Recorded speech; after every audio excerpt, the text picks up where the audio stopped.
And welcome in to another episode of Heat of the Moment. My name is Micah. I am joined as always by my fellow host and friend Lino.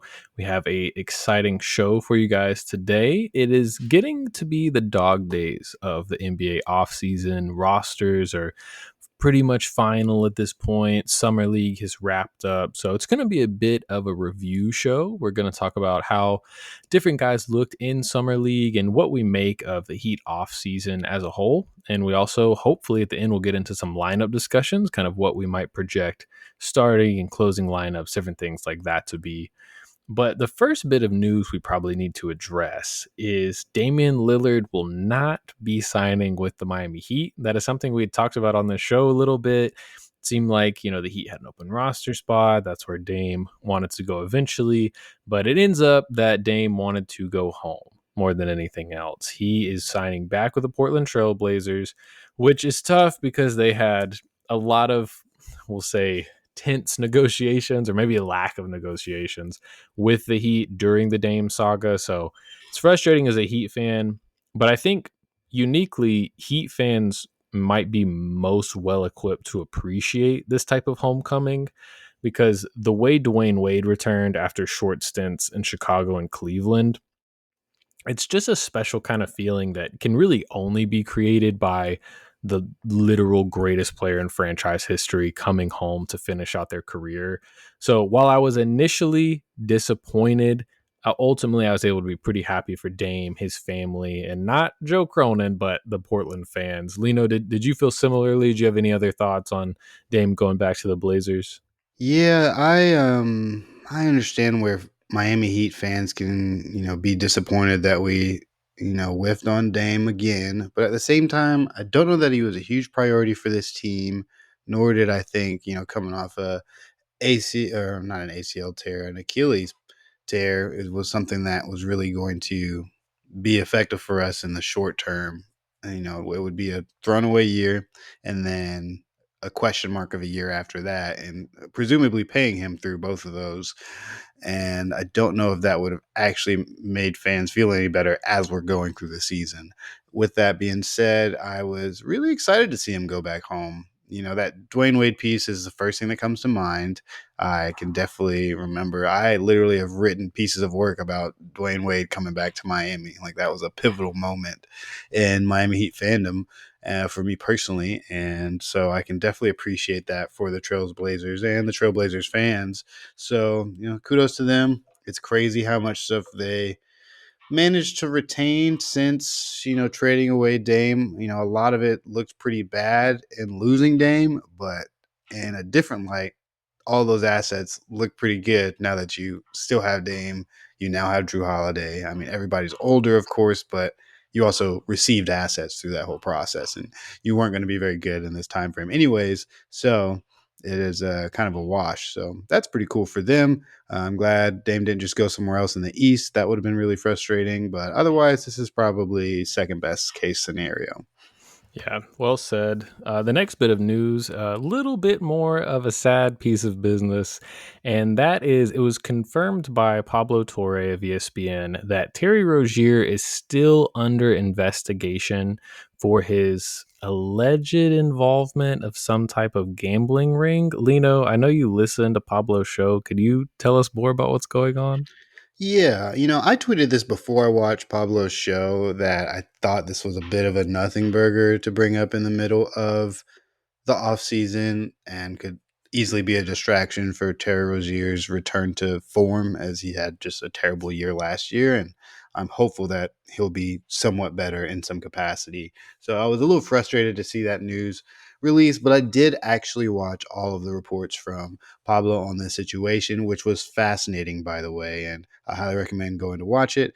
But overall, it seems that, they've go into a lot more detail about two other players, including Jonte Porter and Malik Beasley from the Detroit Pistons.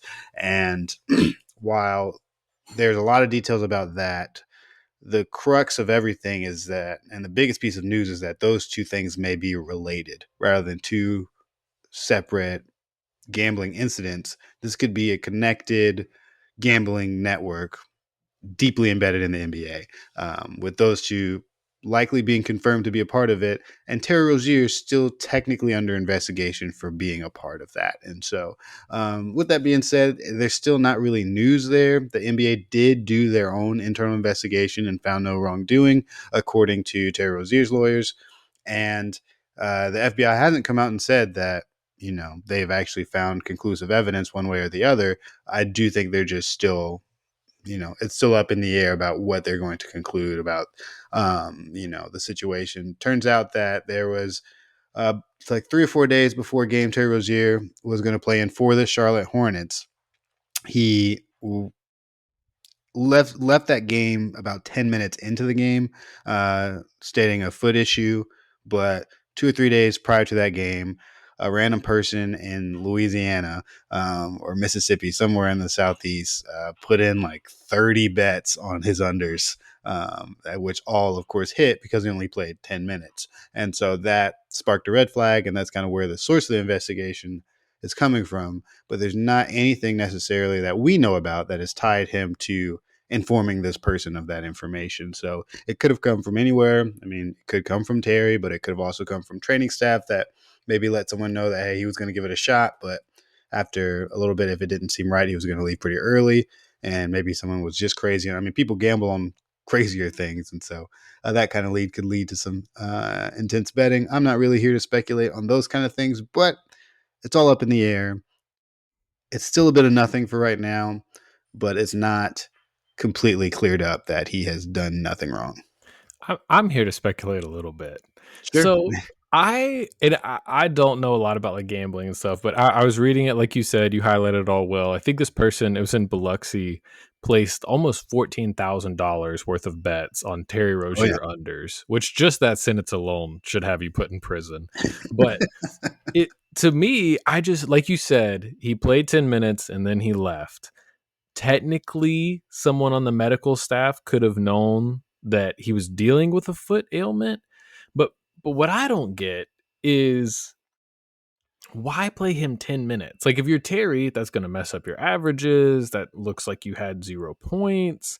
It doesn't qualify for any kind of like games played like limit he was going for. That's what I So didn't know about actually, was because that was the first thing I thought about, was like, it does mess up your averages, but it does count towards games played. And I'm not sure if that has some kind of implication on his contract at the time. My one thing about that is that if that was the case, that's pretty easy to explain. And I feel like we would have heard that from his lawyer or from representation of some kind, or someone would have dug that up. But we haven't heard that. But that doesn't necessarily mean that that wasn't the case. But you're right. It is kind of weird. yeah, and like you're alluding to, there's usually minute requirements that go along with playing in the game, so that way guys can't take a foul a second in. I mean, you could have injured players, getting in the game to do that. So usually there it's more than 10 minutes. So yeah, it's very bizarre. And I mean, it does look bad because you could say like, well, Terry's the only one that could have known he was going to check himself out early.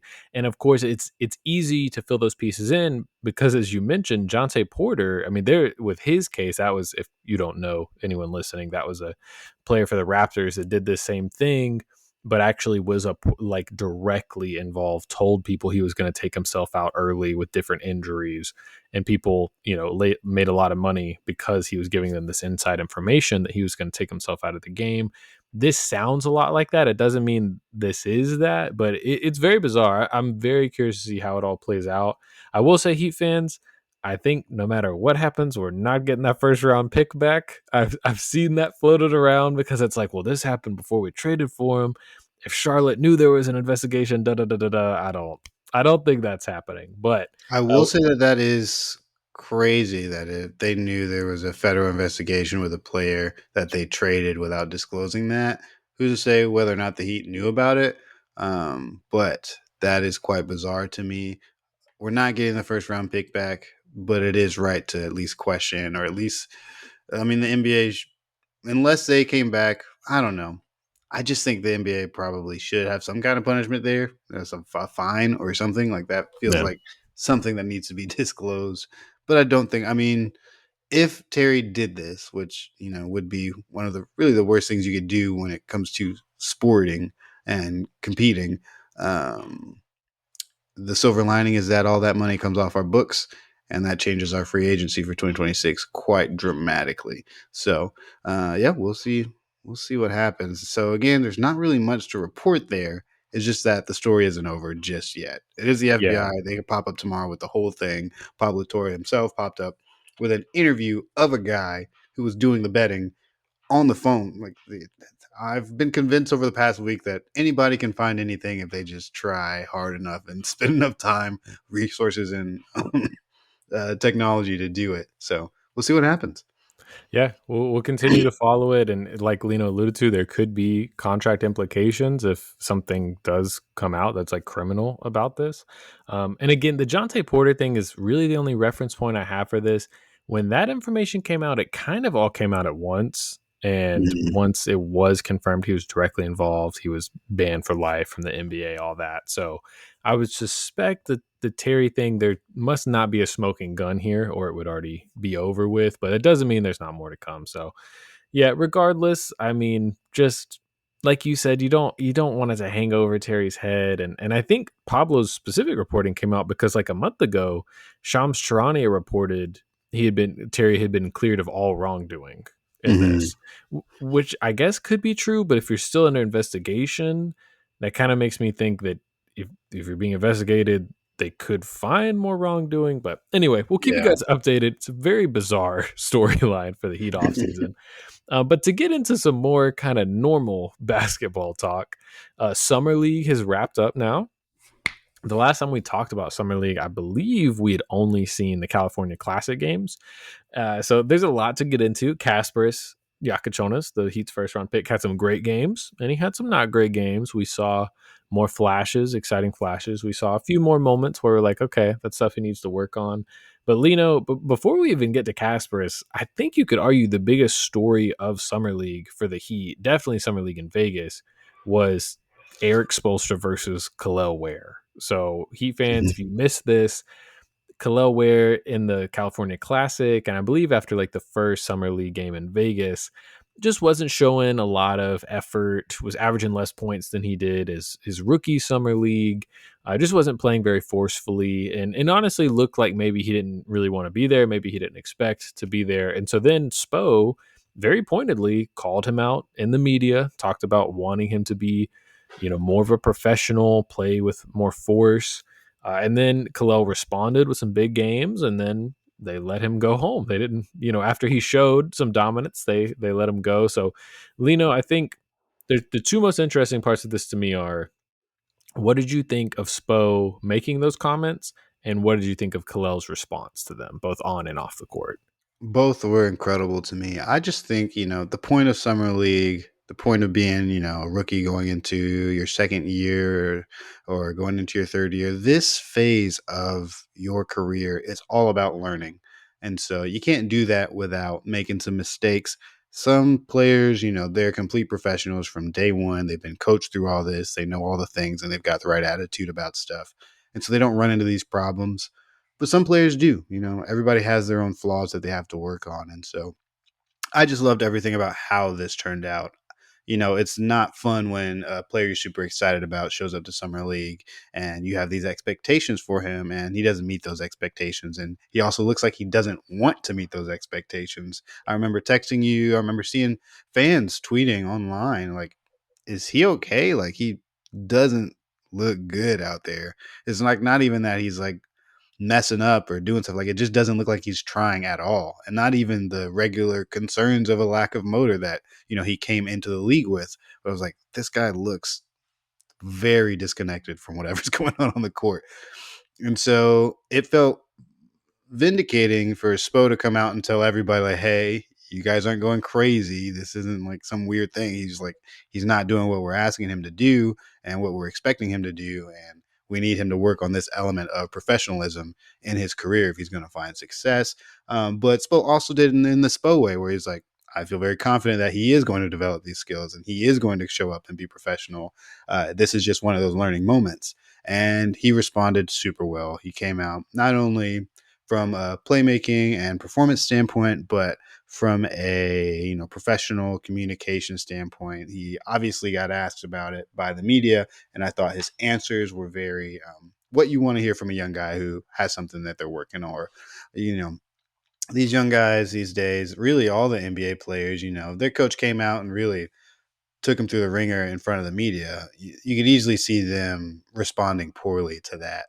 Nobody likes to be embarrassed. That's human nature. But I thought it showed a lot of strength and growth in him to see that as a learning opportunity and an opportunity to show everybody that, one, he can take criticism, and two, he can, improve himself, and that he really is a player that we think he can be. So, and that showed on the court. He played awesome. He was very dominant. He had some crazy blocks. He had that chase down three, like he blocked a three and just spiked it to the other side of the arena. It was incredible. He had a lot more chemistry with the other players on the floor, and he really just looked like a leader out there in the way that we thought he should be. So I was really happy with the process. The results are obviously great, that he was trying hard and he looked better, but the process was, I think, is a really special part about anything in life, but especially when it comes to basketball, when it comes to sports, being able to lean into the ugly parts like this and be able to do it in a space where you feel like you can trust leadership, your coach, and even the media to, be open about these kind of things. It was all, a small thing, but one thing that I'll look back on. And, if he turns out to be the player that we hope he is, I'll be able to point back to that and say, this was a good sign that he was going to be like this. Yeah, well said. I think it was promising was the best word that came to mind for me. I think I liked what Spo did. You as a coach, you don't want to be labeled as one of these guys that like constantly calls out your players Nick or Nurse. yeah, Nick Nurse, Doc Rivers, like these guys that have cachet in the league. These are championship coaches. It's not like it's somebody that's not established doing this. Yeah, they're And barely championship coaches. not to the degree Spo is for sure. But yeah, it shows, like you said, just the way Spo handled it. And of course, we're all Spo stands around here, but I really just thought he did it perfectly. He called out Kalel. He was very pointed. But I think to people that don't follow Spoelstra really closely, they would have heard those quotes and been like, oh, he must want to play harder. But because Spo is so selective with saying anything of substance to the media, really, other than like specific stuff happening on the court. I thought it was really cool, and I think it's something we might see more of from Spo. I think as he gets older, as he feels kind of more comfortable really transitioning into I think what we saw Pat Riley as last as a coach, where it's like, yes, I am the head coach of this team, but I also am one of the most powerful decision makers in this organization. So not only am I setting the tone in terms of what's happening X's and O's on the court, I'm setting the tone in terms of what's expected within this culture. And Mhm. Spo's been doing that to different degrees for a long time, but I think it might be going to a new level now. I think going through the trials and tribulations of the Jimmy Butler saga last year, but I think also coaching a younger team is probably going to Yeah. bring that out of Spo more. I think before he might have had a Udonis Haslam or a Jimmy Butler or somebody to kind of like kick these young guys along, not allow that to happen. And I think he's taken some of that responsibility on himself. And these things can go one of two ways. I think 5 Reasons Sports, Ethan Skolnick pointed out, he's followed the Heat forever. He's saying the only other times he could remember Spo doing this was Hassan Whiteside, Dion Waiters, and Michael Beasley.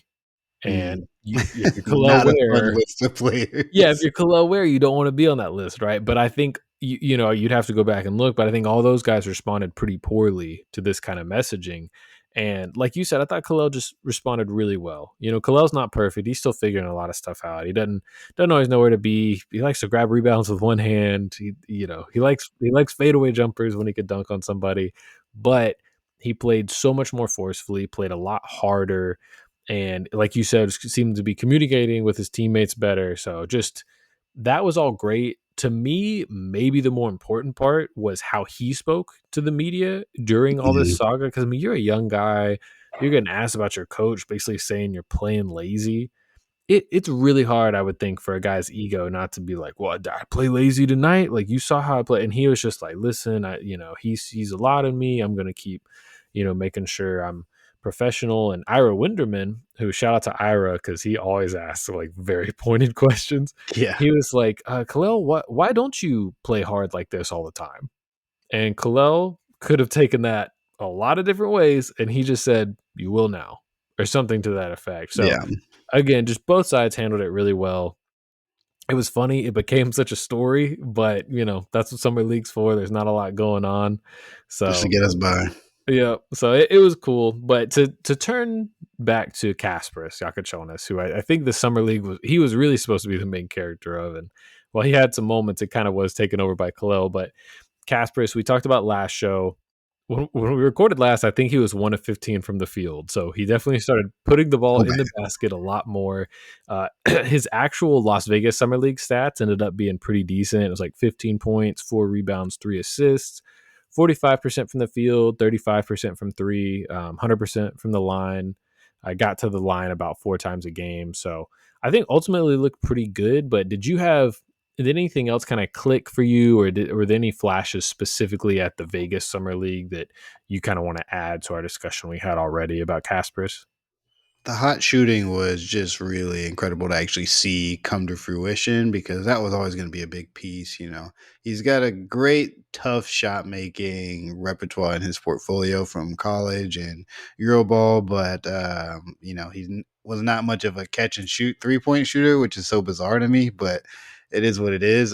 So to see him have that hot streak of shooting in that one game where he just really lit it up, it was like, okay, it's good to be able to see that flash early, that particular flash. Like if you go all of summer league and you never shoot over like 40% from three, that's fine. It doesn't mean your career's over, but it makes it easier for me to digest you having, a collection of bad games to start the season or you going in a shooting slump. It's like, okay, the shooting is there and we've seen it in person in a real NBA setting for as close as you can get before the regular season.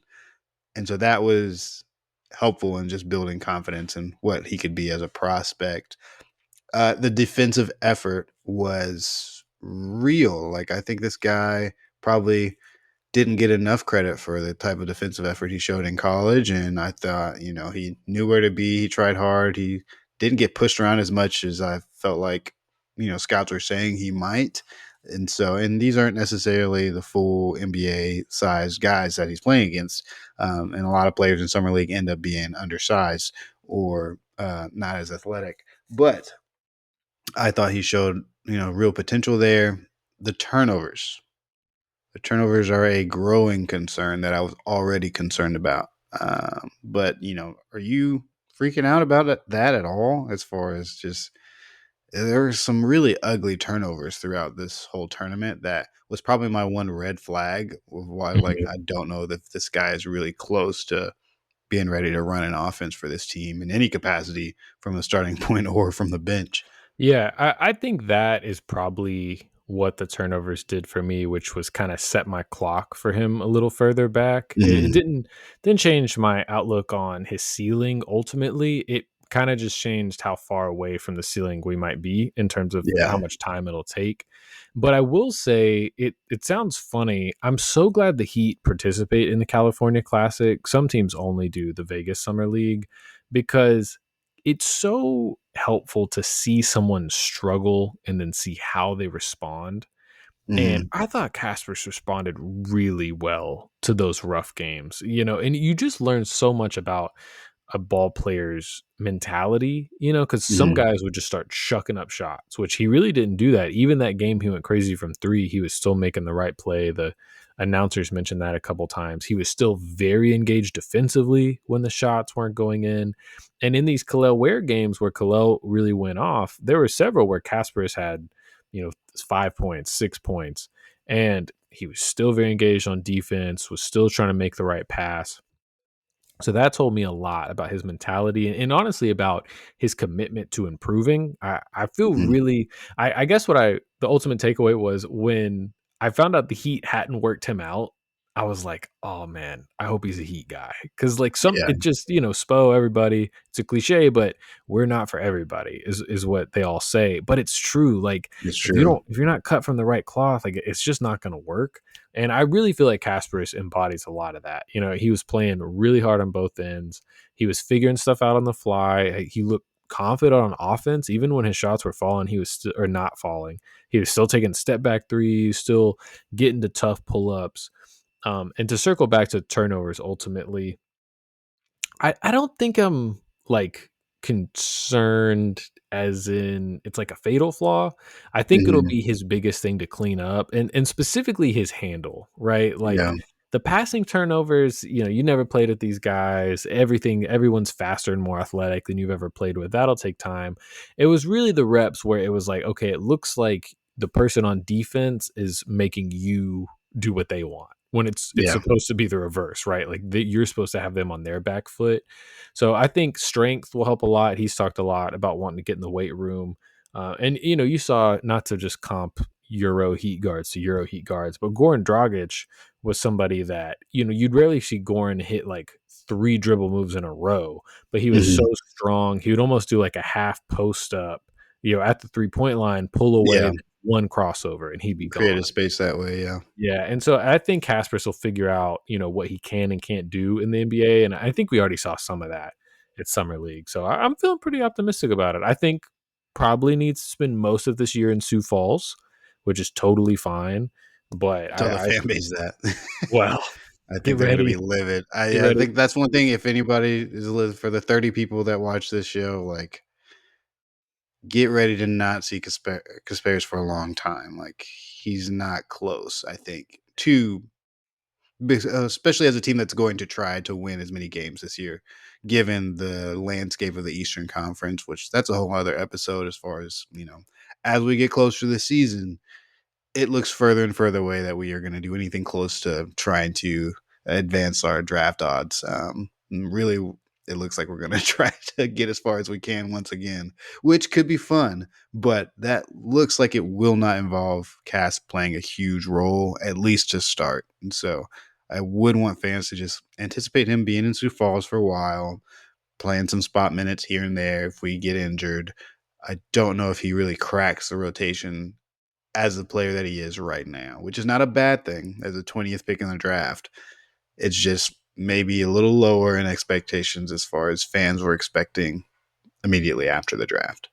Yeah, and it's interesting. Like I always think back to different Heat players and their kind of trajectories from draft to when did you get to actually being in the rotation. And you have guys like Tyler where he lit summer league on fire and it was like, oh, okay, this guy. And then he had 37 points in the Eastern Conference Finals as a rookie. And so you knew, okay, he's good to go. And then Yeah. you have, more slow play guys like Jovic where you picked in a similar range, picked in the 20s like Yakachonis was. It was a lot of time in Sioux Falls. It was a couple summer leagues, but slowly but surely he made his way in. And honestly, if he had been a little less injured, it could have expedited that. The interesting comp is Kalel, though, because Yeah. if anybody listened to our previous podcast, Irrational Confidence, we talked about, shout out to Kalen, we talked about Kalel, and we both kind of said the same thing. We're like, there's no way Spo's going to play a rookie center. Like, he's going to play Thomas Bryant, he's going to play Kevin Love. And that was true until about January. And I think just from what they had seen in practice and different things, they felt like Kalel was ready for real minutes. It wasn't perfect, but he was able to contribute.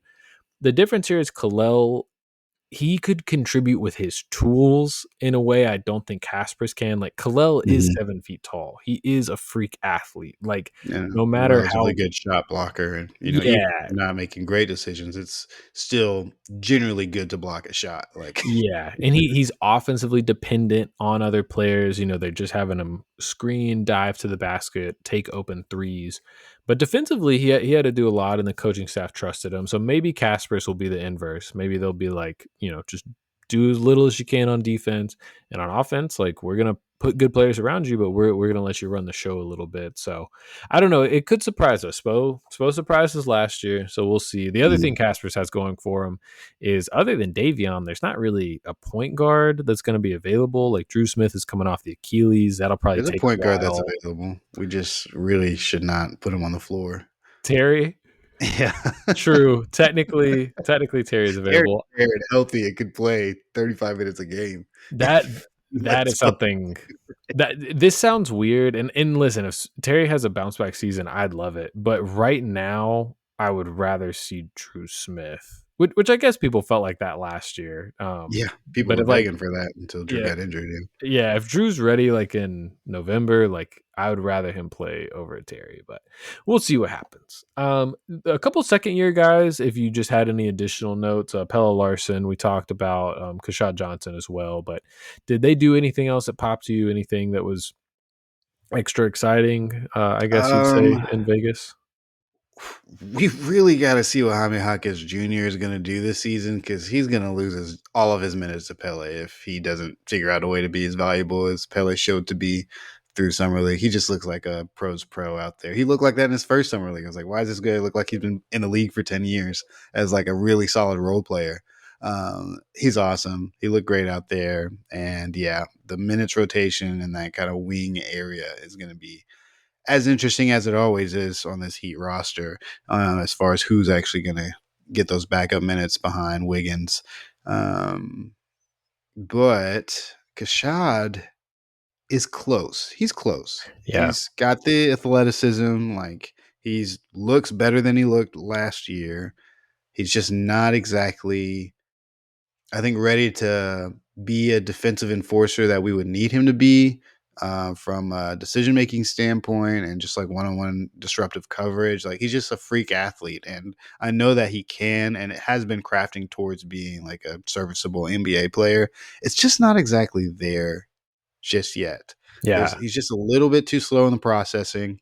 He's just a little bit in the wrong direction when it comes to decision making, and he's not exactly an impactful player on offense. And so it's just going to be difficult for him to crack the rotation in that way. But you can see the development there. You can see the maturity growing there as well. And I think the staff really believes in him, and I think they're going to continue to work with him. And he probably has a career path similar to Jovic's, but maybe a little less back and forth, and maybe a little bit more of a steady like growth of minutes over time. I have another Um, name for you because I was yeah, thinking about this as well. I got reminders of Derek Jones Jr. yes, where I was like, but at that, okay, I was like, what position is this guy gonna play? Like yeah, he's crazy athletic, he can block shots, guard a lot of guys, but like he's the size of like a small forward, but he can't dribble, so he can't really play small forward. And anyway, it ended up Derek Jones Jr. at the five was a thing that happened for yeah, a little while, and and and he's he still was a having a good great career so far. yeah. And so, So I could see that happening for mm, Kashad. I that's just exactly what it feels like, though. I feel like, at that time, like I was watching every Heat game, but I don't think I was so keyed in on the developmental program for the Heat. I don't know that we even had the same kind of access back then. But yeah, DJJ kind of felt like he came out of nowhere to me. I was well, like, Phoenix waived him. oh And yeah, and then and we just picked Miami him up was one like, day. yeah, we're just like, "Oh, this guy's a freak." Like, Yeah, what's up with him? I was like, I could not. I remember when he showed, I was like, I have no idea where this guy came from, but he is No, awesome. no. So I just kind of assumed he had come up through the Heat, Sioux Falls. He played in the G League for a little bit though for us, didn't he? Yeah, yeah, he was I can't remember if he started as a two-way, but he definitely played some time in Sioux Falls, I Okay, yeah. believe. And so he definitely like Kashad Johnson could very easily be on that. Drew Smith actually is another really good Mhm. example, and I like Drew Smith less, mostly because of my frustrations with just our guard core in general. But um, I like Drew Smith less, and he turned out to be way better than I expected. And I think Ashad is going. I like him a lot more, and I think he's going to turn out really good as he continues to develop his skill set.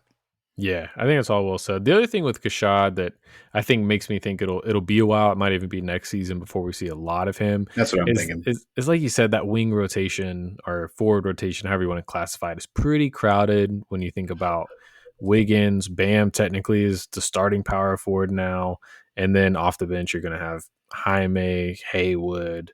I mean, you could say some of these guys are like shooting guards, but Pella, it's going to get kind of crowded. So we'll see how many minutes he's actually able to get. But yeah, I thought it was a fun summer league. This team was like not very good. We had a great summer league team last year in terms of like actual viability as a basketball Mhm. team. But I thought I got to see enough of guys where I felt comfortable with everyone's development. There were no like big red flags where I was like, oh, this guy, it might be Yeah, over. But that being said, there was that one summer league, I think it was 2023 that you and I went to where Orlando Robinson shot like 45% from three. And we were like, whoa, going to This is start our next to guy. Bam. So, summer league guys got to take it with a grain of salt. But I thought I saw pretty promising stuff from everybody.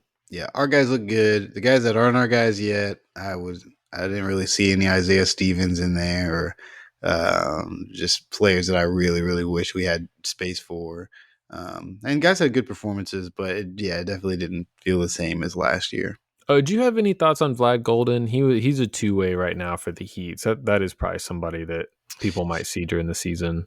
I have no thoughts on Vlad Golden, and I watched him a lot, and I think Yeah. that's probably not a good sign. But Yeah. the front office, or the scouting team, they're better at this stuff than I am. So whatever they see, I'm sure they're going to be able to bring out of him because he already has a 2-way contract, right?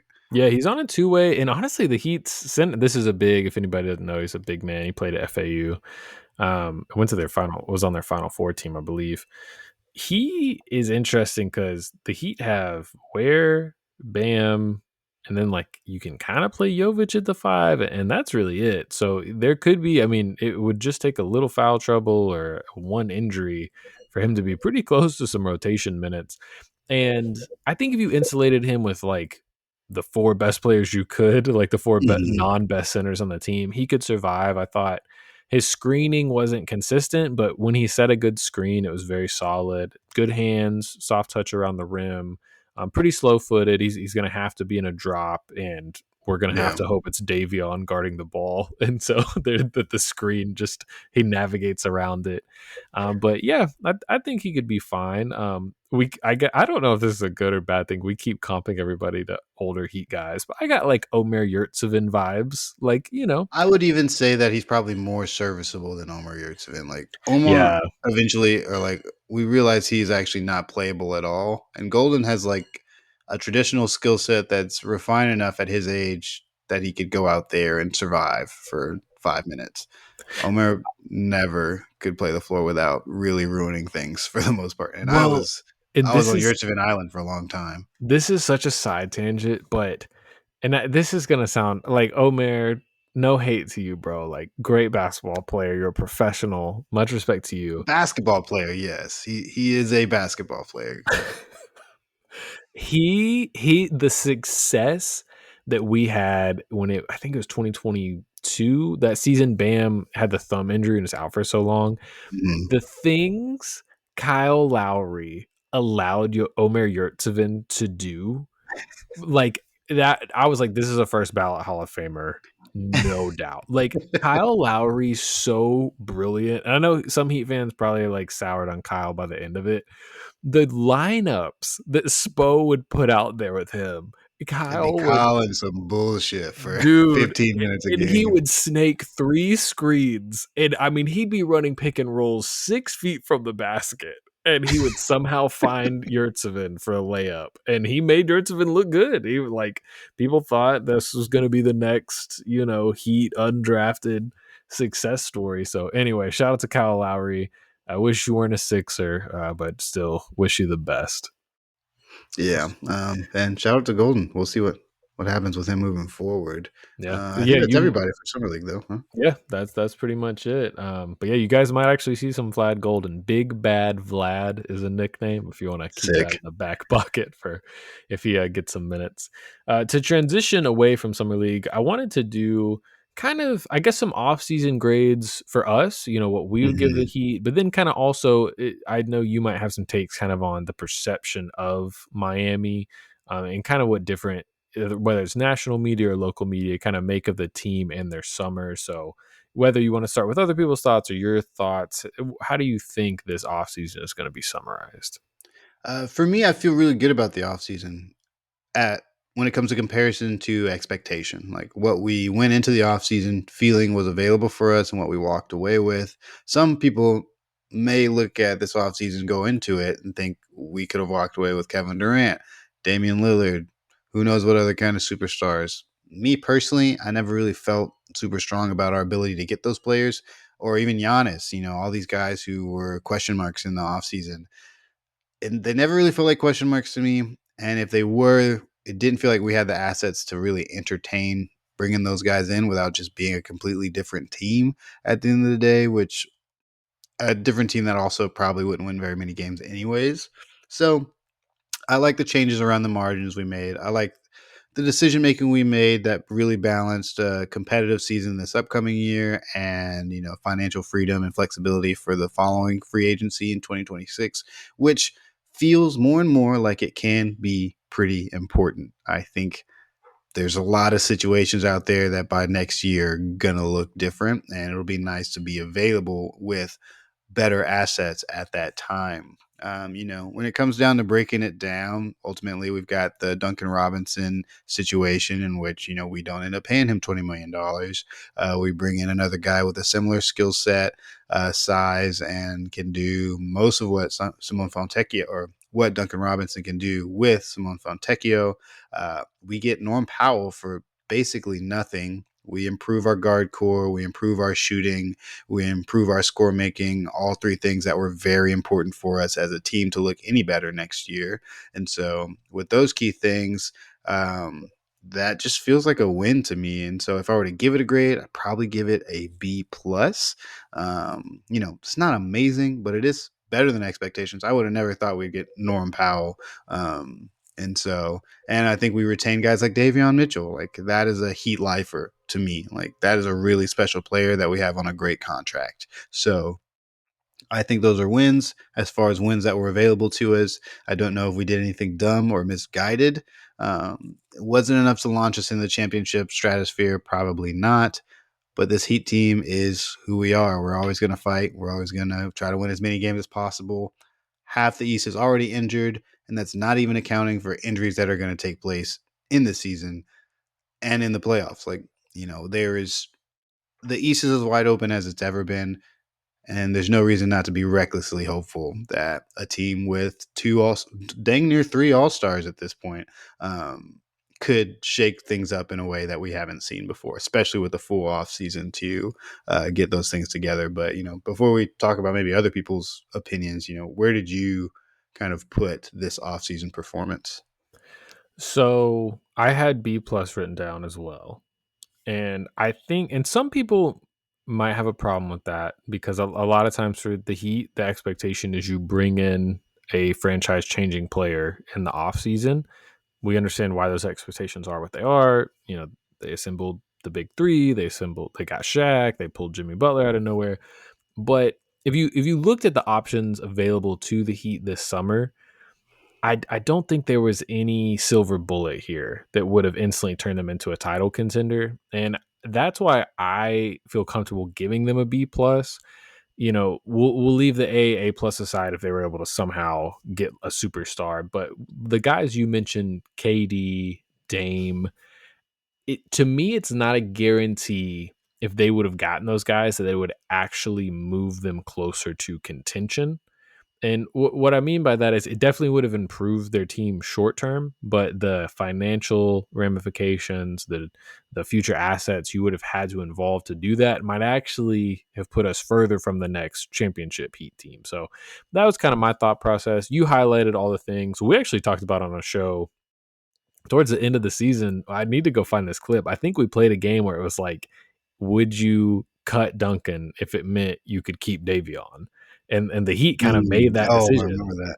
Yeah. And that's what we wanted them to do. We wanted them to prioritize We're locked in Davion. front office. We're dialed in with you there. That's right. So I can't be mad at that. And it was a good number for Davion. Um, the Duncan thing, like Simone Fontecchio can do most of what Duncan can do, serviceable role player that makes a lot less money. That was like okay, but then it ended up they really turned or replaced Duncan with Norman Powell, who to me is like a supercharged Duncan Robinson and brings a lot of shooting Absolutely. and scoring that the team just really needed. So I thought it was good. And I think to transition into maybe like what other people are thinking about the team, and you might have more on this than me, but I think a lot of it ultimately is coming from national reporters, whether it's Mhm. ESPN, The Ringer, different places. And when you cover the league as a whole, which you and I did for our previous show, Rational Confidence, shout out Kaylin, it is kind of a requirement to view everything through the lens of championship contention Yeah. because you just can't really get into the weeds of it all. And so to me, I'm like, if you take just this Heat summer and say, okay, you added Norm Powell, you lost Duncan Robinson, are you meaningfully closer to a championship now? Well, no. Obviously, you would be at least closer to a championship in the very near future or in the immediate future if you got Kevin Durant, right? Because then at Mhm. least you have a star player. Da da da. But again, I think long term, which it's hard to expect, other like national media to care about it in that way. But I still think it was wise to not pass on those things. We said a couple shows ago, this team is probably a few transaction cycles away from contention. And I think Mhm. they didn't do anything to mess it up this transaction cycle. They stayed competitive. If a star breaks loose, I think we'll look like a pretty fun place to come play. I think we'll be a good competitive playoff team.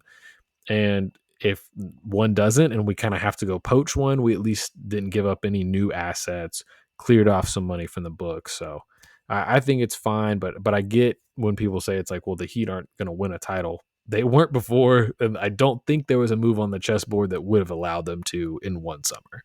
Mhm.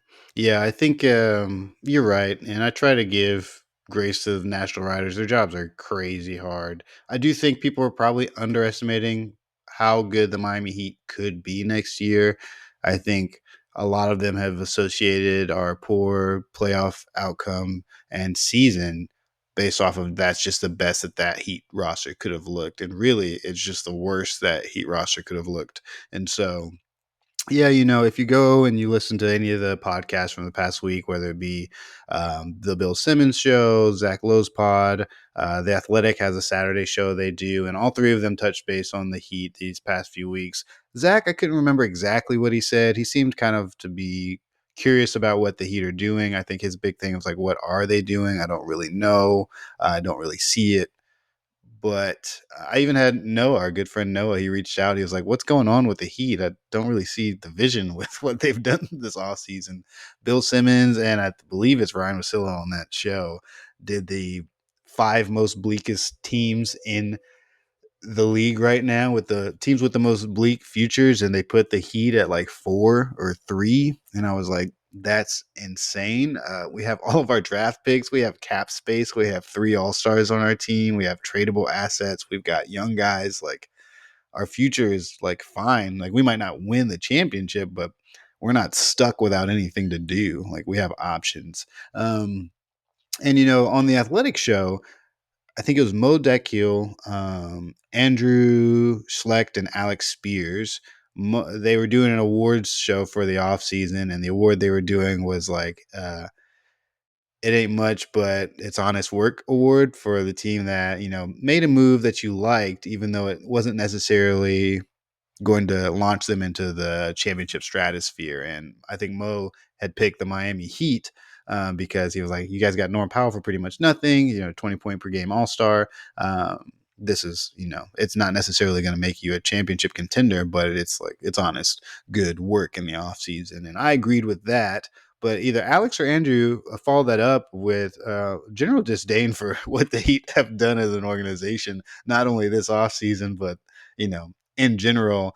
They mentioned that this is the way we do team building, and roster construction is like their least favorite way a team can build a team. And I was like, well, and that it's kind of led to just mediocrity over the past few years. And, that's just really a sign of someone who maybe hasn't been watching Heat games, of course, but even just keeping track of, you know, our success over the past 5 years, particularly over the past half decade, is what they referenced. And, 2 finals appearances, several conference finals championships.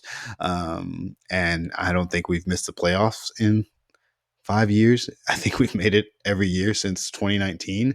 And there's a version of mediocrity within that. There were some play-in tournaments there, and last year was really bad.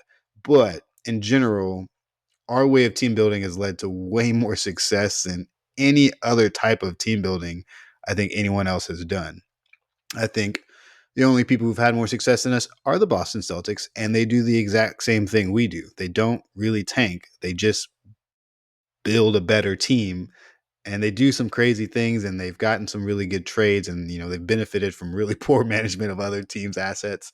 But they always are trying to win, and we are always trying to win. And as organizations in the long run, we're doing much better than any team that's really tried to tank over the past few years. OKC Thunder have seen some recent success, of course, but it took them a very, very long time to get here. And overall, I just think that people and the general sentiment about the Miami Heat is going to lead people to being surprised again when we are at least good next year in an Eastern Conference that is in shambles currently. That's a very important context. But yeah, that is my soapbox. I don't know if you have any thoughts on any of that, but as I was listening to people and getting mildly excited that they were bringing up the Heat and being very disappointed in what they had to say about them, I just wanted to be able to get that off of my chest that I think you guys are not really seeing the forest for the trees here. No, I agree with everything you said. I think the Heat are an interesting Rorschach test for basketball fans because you can really make it look however you want to, right? Like you can say, hey, they've been in the play-in for the past 3 straight years, right? Like this is a play-in team. This team's mediocre. Then it's like, well, one of those years they were the best team in the East in the playoffs, and they won a conference championship, and it's just eye of the beholder, really. I think as people that follow the team really closely, we can kind of see their process. And to me, this is like niche, but in fantasy football, there's a draft strategy. It might be in other fantasy sports too, but it's called heroes and zeros. And so, like in an auction draft, right, you would invest all your money into your very best players, and you might have a great receiver, a great running back, and a great quarterback. And then the rest of your roster is kind of just, you got to figure it out with waiver claims, whatever. The Heat kind of have that same approach where they're not really looking to hit a lot of singles, right? Like they're going to find undrafted guys, they're going to draft late in the teens and 20s and get good value there. Those are like the zeros in this case. And then they're always ready to pounce on those hero players. Hero, funny, is no pun intended.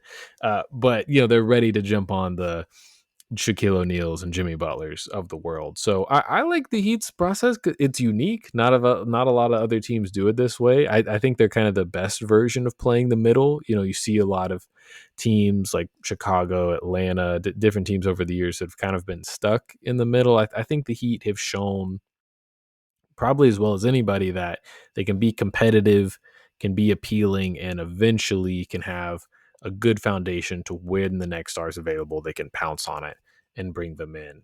Obviously, in a simulation, every team would just completely tank out, get 3 number 1 overall picks, and then run on and get a couple titles and then tear it all down again. But that's not really how this works. It's very cool the Thunder did that. I get why all national media would just think, oh, well, that worked. Everyone should do it that way. But then you have teams like Philly who had a bunch of first round picks, and you could argue at this Utah. point, yeah. I mean, honestly, this is this tangent. I was just thinking, like, you could argue Philly, none of those worked out. Like Embiid won MVP, but seems like that's over. Like his Yeah. career might be anyway. So it's just nothing's promised. Obviously, like, yeah, if the Heat were guaranteed they were going to take the OKC route, which OKC has done twice now. So I get why people think like, oh, just be the Thunder, but it's Yeah. very I think complicated. And it's really just that, this being your least favorite version of team building, like you like watching the Jazz and the Sixers, the Trailblazers, like yeah, and that's I want to go good to listen you. to that because I didn't. I wonder, yeah, because I'm thinking of different versions of team building because I feel like Miami is like the acquire star players version, and then I guess there's like the Warriors model of kind of like homegrown, but Mhm. they kind of tanked. I mean, they were bad for a while. So to me, there's just not that many different versions of it if we're using broad Yeah. strokes like this. So I don't know. I like the No, Heat, but same. that's Big that's fan. just me. But yeah, we're gonna talk some lineups, but we honestly might just leave that for the next show. But we're excited to get into that because I think now that the roster is kind of set, we can figure out what's the best offensive lineup, best defensive Mhm. lineup. So if you guys are listening on any kind of platform where you can comment, please comment those. We'll definitely read them next week. What do you think the best offensive lineup the Heat can put on the floor would be? What's the best defensive lineup? And yeah, for myself, my good friend Lino, who's turning 30 this weekend. Mm. Everybody Oh, wish yeah. Lino a happy birthday. Next time you Very guys hear from exciting. me, my 20s will be over. Be an old man. just like his great pal Pat Riley. So Oh yeah, me and Sleepy Pat taking a nap through the rest of the season, baby.